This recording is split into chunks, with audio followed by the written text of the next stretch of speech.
বন্ধুরা, আজকে সকালে উঠে শান্তিপূর্ণভাবে একটু গোসল করতে পারলাম।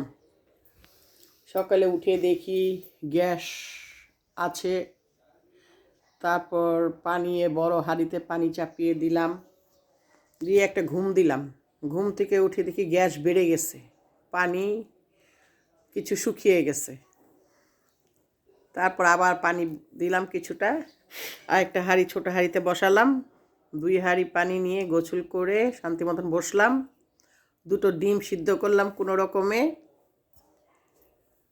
চায়ের পানি বসালাম, আদা পানি ফুটলো, গ্যাস চলে গেল। হায় রে বাংলাদেশ, এই গ্যাস কোথায় যাচ্ছে, কি হচ্ছে কিছুই বোঝা যাচ্ছে না। কি বলবো আর।